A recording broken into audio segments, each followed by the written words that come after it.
Hi hello നമസ്കാരം. ഒത്തിരി നാളായി നമ്മൾ കണ്ടിട്ട്. അപ്പൊ ഇന്ന് നമുക്കൊരു സോപ്പിന്റെ വീഡിയോ ആണ് ചെയ്യുന്നത്. അതായത് സോപ്പ് നമുക്ക് എങ്ങനെ ഉണ്ടാക്കാന്നുള്ളത്. കഷായ സോപ്പാണ് നമ്മൾ ചെയ്യുന്നത്. അപ്പൊ അതിന് ചേർക്കുന്ന അതിന്റെ കൂട്ടുകൾ, കഷായ കൂട്ടുകൾ, അതൊക്കെ ഒന്ന് പരിചയപ്പെടുത്താം. അതിന് മുൻപ് നമുക്കൊരു മാനുഫാക്ചറിങ് യൂണിറ്റ് ഉണ്ട്.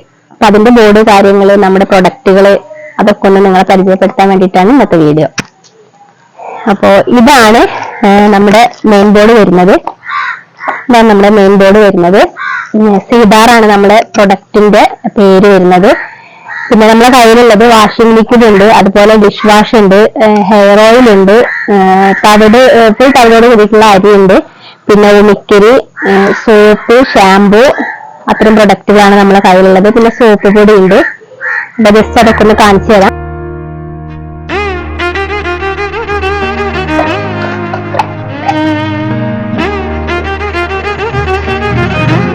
അപ്പൊ ഇതാണ് നമ്മുടെ മാനുഫാക്ചറിങ് യൂണിറ്റ് വരുന്നത്. അപ്പൊ നമ്മുടെ പ്രൊഡക്റ്റുകളൊക്കെ ഒന്ന് പരിചയപ്പെടുത്തി തരാം.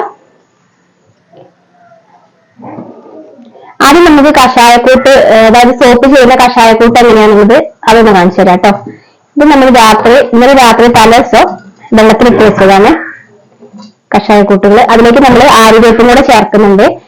ഇത് നന്നായിട്ട് അടുപ്പിൽ വെച്ച് കുറുക്കിയെടുക്കുകയാണ് ചെയ്യുന്നത്. എന്നിട്ട് അതിന്റെ സത്താണ് നമ്മൾ സോപ്പിലേക്ക് ചേർക്കുന്നത്. പിന്നെ നമ്മുടെ കയ്യിൽ വരുന്നത് ഹെയർ ഓയിൽ ആണ്. ഇതാണ് നമ്മുടെ ഹെയർ ഓയിൽ. ഇത് മെഡിക്കൽ ഷോപ്പുകളിലൊക്കെ അവൈലബിൾ ആണ് കേട്ടോ. സിഡാറാണ് ഹെയർ ഓയിലിന്റെ പേര്. 28 വീതം പച്ചമരുന്ന് ചേർത്ത് നാളികേരപ്പാലില് ഉണ്ടാക്കിയെടുക്കുന്നതാണ്. മുടികൊഴിച്ചില്, താരൻ, മൈഗ്രെയിൻ അങ്ങനെയുള്ള പ്രശ്നങ്ങൾക്ക് ഒത്തിരി എഫക്റ്റീവ് ആയിട്ടുള്ള ഒരു പ്രൊഡക്റ്റ് ആണ് കേട്ടോ. പിന്നെ വരുന്നത് നമ്മുടെ ഫ്ലോർ ക്ലീനർ ആണ്. അതുപോലെ നാച്ചുറൽ ഷാമ്പു ഉണ്ട്. കെമിക്കൽ ഫ്രീ ആണ് കേട്ടോ ഷാമ്പു. അതുപോലെ ടോയ്ലറ്റ് ക്ലീനർ ഉണ്ട്.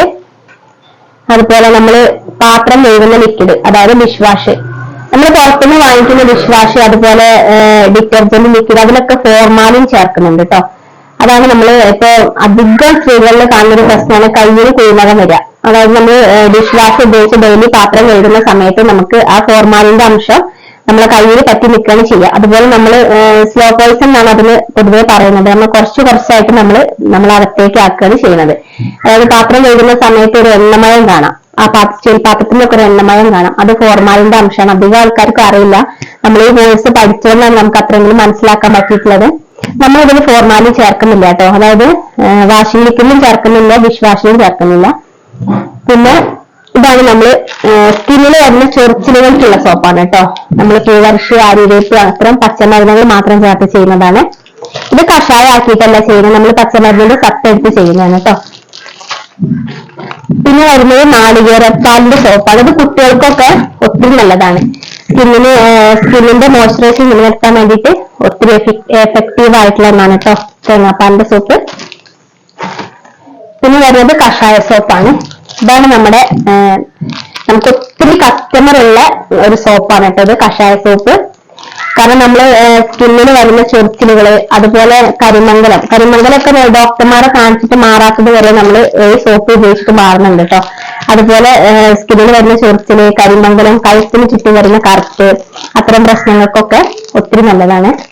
ഇതിൽ നമ്മൾ ചെറുപയർ ചേർക്കുന്നുണ്ട്. അതുപോലെ തന്നെ ഒലീവ് ഓയിൽ ഇല്ലേ, ഒലീവ് ഓയിലും ഇതിൽ ആഡ് ചെയ്യുന്നുണ്ട് കേട്ടോ. ഇത് നമ്മുടെ കയ്യിലുള്ളത് സോപ്പ് പൊടിയാണ് കേട്ടോ. സോപ്പ് പൊടി വരുന്നത് ഫസ്റ്റ് ക്വാളിറ്റി പൊടിയാണ് കേട്ടോ.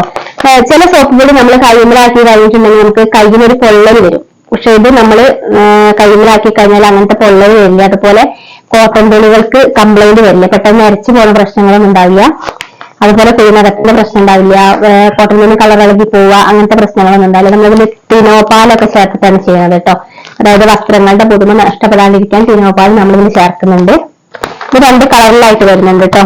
നമ്മുടെ സർഫെക്സൽ, ഉജാല അങ്ങനത്തെ ഒരു കളറിൽ വരുന്നതാണ്. പക്ഷെ സെയിം ക്വാളിറ്റിയാണ് രണ്ടിനും വരുന്നത്, വ്യത്യാസങ്ങളൊന്നുമില്ല. കളറ് ചേഞ്ച് ആയിട്ടുണ്ടെന്ന് മാത്രമേ ഉള്ളൂ.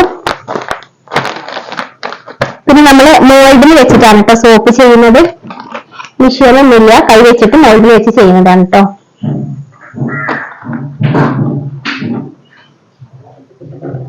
പിന്നെ ഇത് താരനുള്ള ഹെയർ ഓയിൽ ആണ് കേട്ടോ. താരൻ, മൈഗ്രെയിൻ അങ്ങനത്തെ പ്രശ്നങ്ങൾക്ക് നമ്മൾ എല്ലാ മരുന്നുകളോട് ഒരുമിച്ചിട്ട് ചെയ്യുന്നില്ല. താരന് സെപ്പറേറ്റ് ആയിട്ടാണ് ചെയ്യുന്നത്. അതുപോലെ മുടി വളർച്ചയ്ക്കുള്ളത് സെപ്പറേറ്റ് ആയിട്ടാണ് ചെയ്യുന്നത്. നമ്മളെ കയ്യിലുള്ളത് ഉണ്ണിക്കരിയാണ്. അതായത് മില്ലിൽ നമ്മൾ ഉണ്ണി എടുത്തിട്ട് അതിലേക്ക് നാട്ടുമാവിന്റെ തണ്ട് ഉണക്കി പൊടിച്ച് ചേർക്കുക, അതുപോലെ കുരുമുളക്, അങ്ങനെ കുറച്ച് ഐറ്റംസ് ചേർത്തിട്ടാണ്, കുറച്ച് പച്ചമരുന്നുകൾ ചേർത്തിട്ടാണ് നമ്മൾ ചെയ്യുന്നത് കേട്ടോ. ഡോക്ടേഴ്സ് വരെ യൂസ് ചെയ്യുന്നുണ്ട്. പല്ലുവേദന, മോണപ്പഴുപ്പ്, അതുപോലെ പല്ലിന് വരുന്ന പുളിപ്പ്, പല്ലിലുള്ള കറകൾ, അങ്ങനത്തെ പ്രശ്നങ്ങൾക്കൊക്കെ ഒത്തിരി നല്ലതാണ് കേട്ടോ. പിന്നെ വരുന്നത് ഗ്യാസിന്റെ പ്രശ്നങ്ങൾ. നമുക്ക് എന്ത് കഴിച്ചാലും ഗ്യാസ്, വയറ് വെറുതെ നിറയുക, അങ്ങനത്തെ പ്രശ്നങ്ങൾക്കൊക്കെ നല്ലൊരു പ്രൊഡക്റ്റ് ആണ്. വെളുത്തുള്ളി ഇഞ്ചി മിക്സ് ആണ് നമ്മൾ കൊടുക്കുന്നത് കേട്ടോ. ഇതിന് സൈഡ് എഫക്ട് കാര്യങ്ങൾ ഉണ്ടാവില്ല. അതുപോലെ കെമിക്കൽ നമ്മൾ ആഡ് ചെയ്യുന്നത്, നമ്മൾ അടുക്കളയിൽ കിട്ടുന്ന പച്ചമരുന്നുകൾ, ആ പച്ചമരുന്നുകൾ നമ്മൾ വീട്ടിൽ ഉപയോഗിക്കുന്ന സാധനങ്ങൾ വെച്ചിട്ടാണ് ഇത് ചെയ്യുന്നത്. ഒത്തിരി എഫക്റ്റീവ് ആയിട്ടുള്ള ഒന്നാണ് ഗ്യാസിന് കേട്ടോ. പിന്നെ ഗ്യാസിന്റെ ഗുളികകൾ നമ്മൾ സ്ഥിരമായിട്ട് കഴിക്കുകയാണെങ്കിൽ നമുക്ക് എല്ലിന്റെ ബലം പതിയെ പതിയെ കുറഞ്ഞു വരും. അപ്പൊ ഇതാകുമ്പോ അങ്ങനത്തെ പ്രശ്നങ്ങളൊന്നും ഉണ്ടാവില്ല. പിന്നെ നമ്മുടെ കയ്യിലുള്ളതെന്ന് വെച്ചിട്ടുണ്ടെങ്കിൽ ചെമ്പരത്തി സിറപ്പാണ്. അതായത് സ്ത്രീകളിൽ വരുന്ന PCOD, അതുപോലെ ഓവറി സിസ്റ്റ്, അതുപോലെ ഫൈബ്രോയിഡ്, അതുപോലെ മെൻസസ് ക്ലിയർ അല്ലാത്ത പ്രശ്നങ്ങള്, പിന്നെ ബ്ലഡ് കുറവ്, അങ്ങനത്തെ പ്രശ്നങ്ങൾക്കൊക്കെ എഫക്റ്റീവ് ആയിട്ടുള്ള ഒന്നാണ് ചെമ്പരത്തി സിറപ്പ്. അത് നമ്മൾ ഓർഡർ അനുസരിച്ച് മാത്രമാണ് ചെയ്ത് കൊടുക്കുന്നുള്ളൂ. കാരണം നമുക്ക് ആദ്യം ഉണ്ടാക്കി വെക്കാനായിട്ട് പറ്റില്ല. പ്രിസർവേറ്റീവ് ചേർക്കാത്ത കാരണം തന്നെ പെട്ടെന്ന് കേടായിപ്പോയി. അപ്പൊ ഫ്രിഡ്ജിൽ വെച്ചിട്ട് സ്റ്റോർ ചെയ്യണം. PCODക്ക് വർഷങ്ങളായിട്ട് എല്ലാവിധ മരുന്നുകളും പരീക്ഷിച്ച് മാറാത്ത ഒത്തിരി പേഷ്യൻസിന് നമ്മളെ കയ്യിൽ തന്നെ ഉണ്ട്. നമ്മളെ പ്രൊഡക്റ്റ് ഉപയോഗിച്ചിട്ട് പൂർണ്ണമായിട്ട് മാറിയിട്ടുണ്ട്. സ്കാനിങ് റിപ്പോർട്ട് കാര്യങ്ങളൊക്കെ ഉണ്ട്. അപ്പോൾ അങ്ങനെ PCOD കാരണം ബുദ്ധിമുട്ടുന്നവര്, ഓവറി സിസ്റ്റ് കാരണം ബുദ്ധിമുട്ടുന്നവര്, അങ്ങനത്തെ പ്രശ്നങ്ങളുള്ളവർക്ക് നമ്മൾ കോൺടാക്ട് നമ്പർ താഴെ കൊടുക്കാം. നിങ്ങളുടെ പ്രശ്നങ്ങൾ എന്താണെന്ന് വെച്ചിട്ടുണ്ടെങ്കിൽ, ഓവറി സിസ്റ്റ് ആണോ, അതിന് റിലേറ്റഡ് ആയിട്ടുള്ള പീരിയഡ്സിന്റെ പ്രശ്നങ്ങൾ, അതൊക്കെ കറക്റ്റ് ആയിട്ട് പറഞ്ഞു തരാണെന്നുണ്ടെങ്കിൽ നമ്മൾ അതിനനുസരിച്ച് മരുന്ന് ചെയ്ത് കൊടുക്കുന്നതായിരിക്കും. അപ്പൊ ആവശ്യക്കാരുണ്ടെന്നുണ്ടെങ്കിൽ നമ്മൾ തീർച്ചയായിട്ടും കോൺടാക്ട് ചെയ്യാം. നമ്മൾ കൊറിയർ അയച്ചു തരുന്നതായിരിക്കും കേട്ടോ. പിന്നെ ഒരിക്കലും നമ്മൾ PCOD പ്രശ്നമുള്ള ആൾക്കാർക്ക് പൊതുവെ എന്തിനായാലും കൊടുക്കുക ഹോർമോൺ ഗുളികകളാണ് കൊടുക്കുക. അത് നമ്മൾ കഴിക്കുന്ന സമയത്ത് ഒരു മാറ്റം മാത്രമേ ഉണ്ടാവുള്ളൂ. പക്ഷെ ആ ഗുളിക സ്റ്റോപ്പ് ചെയ്ത് കഴിഞ്ഞിട്ടുണ്ടെങ്കിൽ നമുക്ക് വീണ്ടും അതുപോലെ PCODന്റെ പ്രശ്നങ്ങൾ ഉണ്ടാവും. അത് കണ്ടിന്യൂസ് ആയിട്ട് മാറിപ്പോവില്ല. അതുപോലെ തന്നെ ഓവറി സിസ്റ്റ്, ഫൈബ്രോയിഡ്, അങ്ങനത്തെ പ്രശ്നങ്ങൾക്ക് പൊതുവേ ചെയ്യാൻ ഉള്ളതെന്ന് വെച്ചിട്ടുണ്ടെങ്കിൽ സർജറി ചെയ്തിട്ട് നമ്മൾ ഗർഭപാത്രം എടുത്ത് കളയാനുള്ള ഓപ്ഷൻ മാത്രമേ ഡോക്ടേഴ്സ് പറയുള്ളൂ. അപ്പൊ ഒരിക്കലും നമ്മൾ അത്തരം ഇതിലേക്ക് എത്തിപ്പെടാണ്ടിരിക്കുക, അതായത് ഗർഭപാത്രം എടുത്തു കളയുന്ന ഒരു അവസ്ഥയിലേക്ക് എത്തിപ്പെടാണ്ടിരിക്കുക. അപ്പൊ ചെമ്പരത്തി സിറപ്പ് കഴിച്ചിട്ടുണ്ടെങ്കിൽ പൂർണ്ണമായിട്ടും 4 ബോട്ടിലാണ് നമ്മൾ ഒരു പേഷ്യൻസിന് കൊടുക്കുന്നത്. 4 ബോട്ടിൽ ആദ്യം നമ്മൾ സ്കാനിങ് റിപ്പോർട്ട് ആദ്യം അവരോട് തരാൻ പറയും. കാരണം എത്രയാണ് അതിന്റെ സൈസ് കാര്യങ്ങളൊക്കെ അറിയാൻ വേണ്ടിയിട്ട്, പിന്നെ എത്ര കാലപ്പഴക്കം ഉണ്ട് അതിനനുസരിച്ചാണ് മരുന്ന് ചെയ്ത് കൊടുക്കുന്നത്. അപ്പോ സൈസ് കാര്യങ്ങളൊക്കെ നോക്കിയിട്ട് നമ്മൾ കൊടുക്കും. 4 ബോട്ടിലാണ് നമ്മൾ പറയുന്നത്. ആ 4 ബോട്ടിൽ കുടിച്ചു കഴിഞ്ഞതിന് ശേഷം ഒന്ന് സ്കാൻ ചെയ്യാം. അപ്പൊ തന്നെ നിങ്ങൾക്ക് മാറ്റങ്ങൾ അറിയാം. പീരിയഡ്സ് കറക്റ്റ് ആയിട്ട് ഉണ്ടാവും. 1-2 ബോട്ടിൽ കഴിക്കുന്ന സമയത്ത് തന്നെ പീരിയഡ്സ് കറക്റ്റ് ആയിട്ട് വരും. പിന്നെ ബ്ലീഡിങ്ങിന്റെ പ്രശ്നങ്ങളൊക്കെ കുറഞ്ഞു വരും, പൂർണ്ണമായിട്ട് മാറി വരും. അപ്പം എല്ലാവരും നന്നായിട്ട് ശ്രദ്ധിച്ചിട്ട് ചെയ്യാം. കാരണം കഴിയുന്നതും ഗർഭപാത്രം എടുത്തു കളയേണ്ട ഒരു അവസ്ഥയിലേക്ക് എത്താണ്ടിരിക്കുക. അപ്പൊ ഇനി നമുക്ക് നേരെ സോപ്പ് എങ്ങനെ ചെയ്യുമെന്ന് നോക്കാം കേട്ടോ.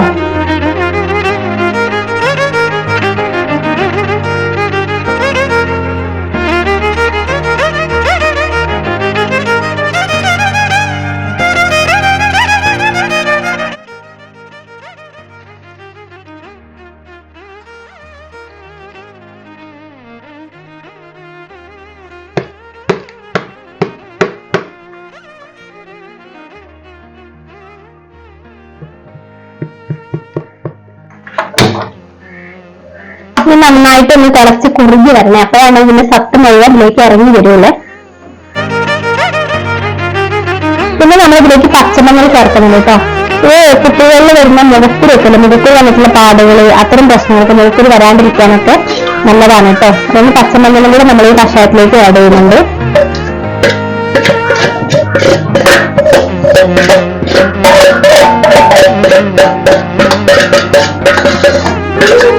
പിന്നെ സോപ്പിലുള്ള പ്രത്യേകത എന്ന് വെച്ചിട്ടുണ്ടെങ്കിൽ നമ്മളിൽ കാസ്റ്റിക് സോഡ ചേർക്കുന്നില്ല കേട്ടോ. അതായത് കെമിക്കൽ ചേർക്കാണ്ട് ചെയ്യുന്നതാണ്. കാസ്റ്റിക് സോഡ തീരെ നമ്മളിതിൽ ചേർക്കുന്നില്ല. ഏത് സ്കിന്നുകാർക്കും കുട്ടികൾക്കും ഒക്കെ ഉപയോഗിക്കാൻ പറ്റുന്ന രീതിയിലാണ് നമ്മൾ സോപ്പ് ചെയ്യുന്നത് കേട്ടോ.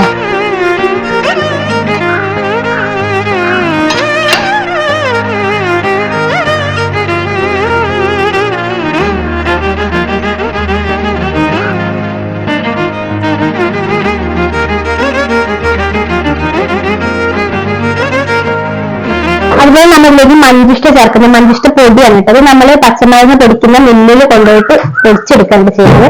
കാരണം നമ്മള് കടകളിൽ നിന്ന് വാങ്ങുന്ന മഞ്ചിഷ്ടൊന്നും ഒറിജിനൽ ആയിരിക്കണമെന്നില്ല പൊടികളാകുമ്പോ.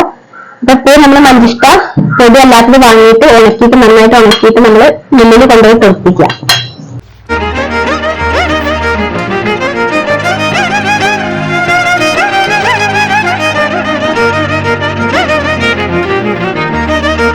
അങ്ങനെ നമ്മുടെ കഷായക്കൂട്ട് ഇവിടെ റെഡി ആയിട്ടുണ്ട് കേട്ടോ. നമുക്ക് തീ ഓഫ് ചെയ്തിട്ട് സോപ്പിലേക്ക് ചേർക്കാം. നന്നായിട്ട് കുറുകി വന്നിട്ടുണ്ട്.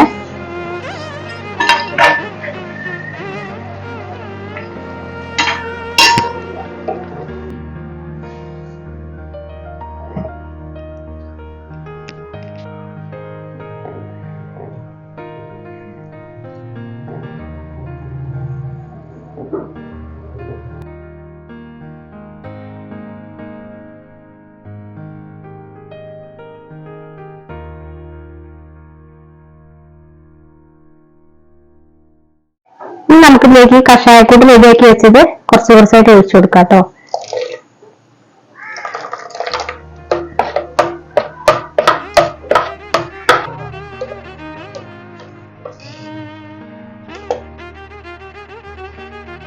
ഇനി നമുക്കിതിലേക്ക് ചെറുതേന ഒഴിച്ചു കൊടുക്കാം കേട്ടോ.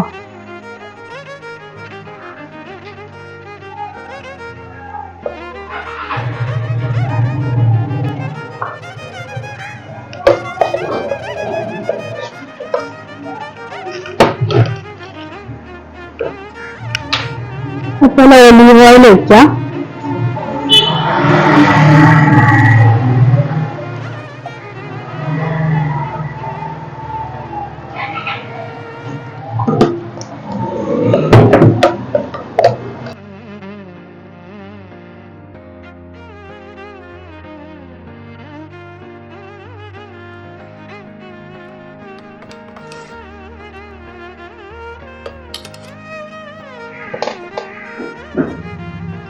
ഇതാണ് നമ്മുടെ കഷായ സോപ്പ് വരുന്നത് കേട്ടോ.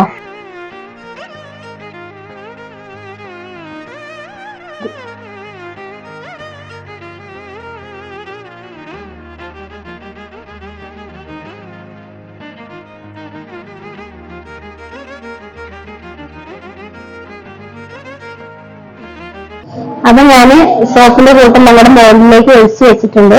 അപ്പൊ എനിക്ക് സെറ്റ് ആയതിനു ശേഷം കാണിച്ചു തരാം കേട്ടോ. അപ്പൊ നമ്മുടെ കഷായ സോപ്പ് ഇവിടെ റെഡി ആയിട്ടുണ്ട്. മോൾഡിൽ ഒഴിച്ച് 3 മണിക്കൂറിന് ശേഷമാണ് നമ്മൾ അടർത്തിയെടുക്കുന്നത്. അപ്പോഴേക്കും നമുക്ക് സെറ്റ് ആവില്ലേ.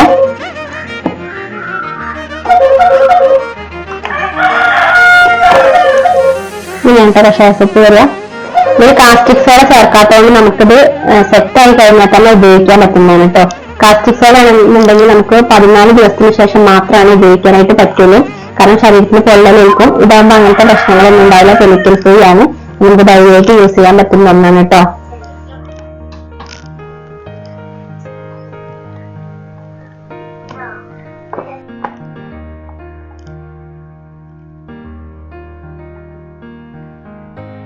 അപ്പൊ സോപ്പുകളെല്ലാം നമ്മൾ മോൾഡിൽ നിന്ന് മാറ്റിയിട്ടുണ്ട്. ഇതാണ് നമ്മുടെ സോപ്പ് വരുന്നത്. അപ്പൊ ആവശ്യക്കാരുണ്ടെന്നുണ്ടെങ്കിൽ നമ്മളെ കോൺടാക്ട് ചെയ്യാവുന്നതാണ്. നമ്മൾ കൊറിയറായിട്ട് അയച്ചു തരും. അപ്പൊ ഇന്നത്തെ വീഡിയോ എല്ലാവർക്കും ഇഷ്ടമായി എന്ന് വിചാരിക്കുന്നു. ഇനി മറ്റൊരു വീഡിയോയില് നമുക്ക് വീണ്ടും കാണാം.